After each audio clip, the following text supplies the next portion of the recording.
When datay lawag pagudpod banggi ko na nakit naka-submitar dan idi Friday yen.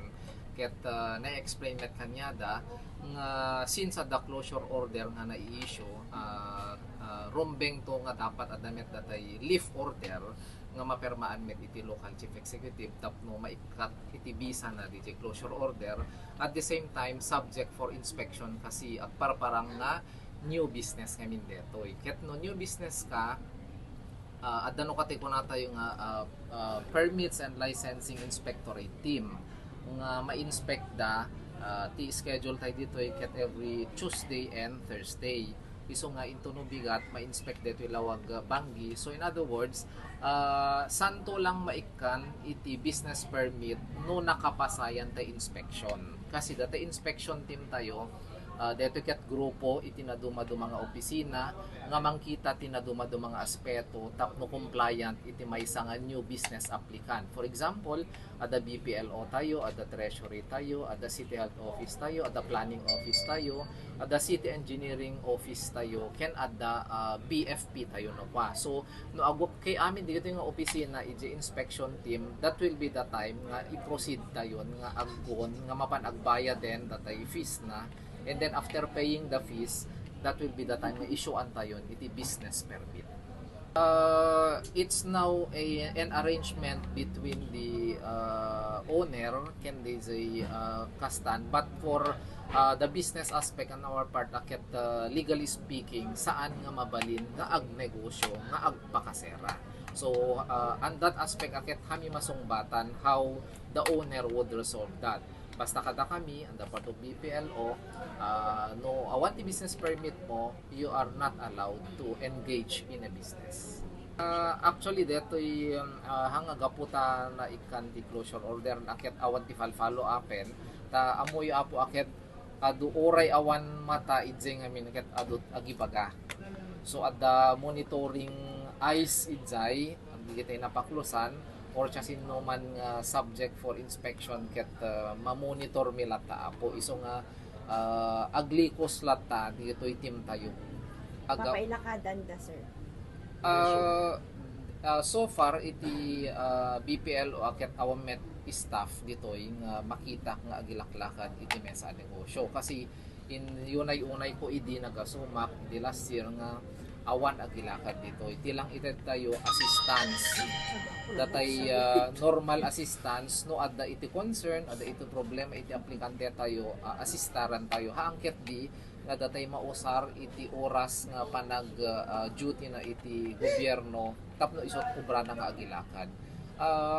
Awan met report ken awan met complaint on my part nga adda agilaklakad nga makaperwisyo iti panangited ti serbisyo tayo. Sa bali nga departments kano sir, hanya iti BPL, yun sa bali nga office. Detan apo ket awan may pay nakita ngem adamet nga min memorandum iti local chief executive tayo nga maiparit. Amin nga empleyado halang nga BPLO saan nga mabalin nga agbalin nga liaison officer dito agilakad ti anyaman nga transaction na ito'y City Hall. Iso nga dapat kitain met dito pada nga mangidadaulo tinadumang opisina tapno i-implement da ito taparitan tayo dito nga aga tempo no agilaklakad talaga iti permit kasi at the part of BPL aket awamet pay reklamo nakita ken nakita umay kanya when mamirakman nga agilaklakad mismo.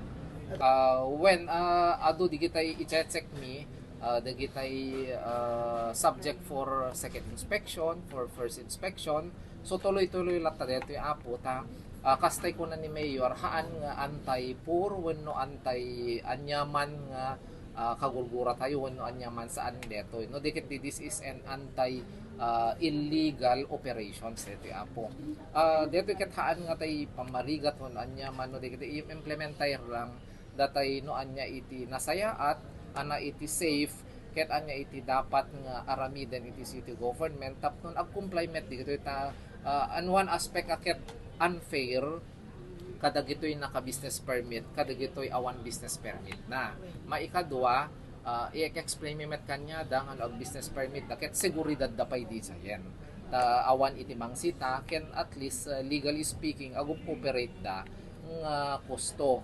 Ken makaikatlo aket it will be an advantage to the city government kasi at least nag-income tayo babaen iti panag-permit da. So dito ket give and take dito apo saan nga tay pamarigat ni city government, haan nga datay manggura dapat ni business owner no diket di it's give and take ta agtitinulong tayo dito ket pagsayaatan amin as a whole community.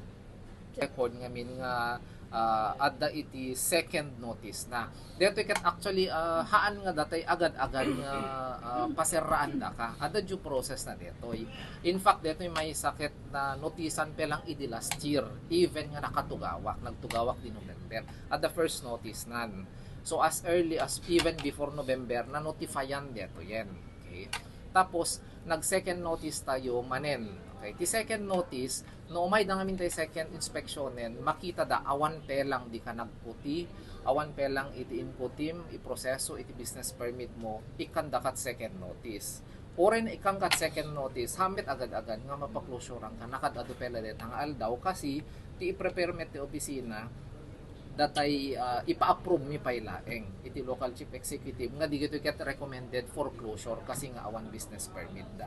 So digiti agundawayen apo aket it's very sufficient enough time for them to comply ta no umay mo i-report ti opisina nga tay orehang kapay compliant fully compliant at dadapay kurang mo ngem nakarugikan handa kamet baklasan.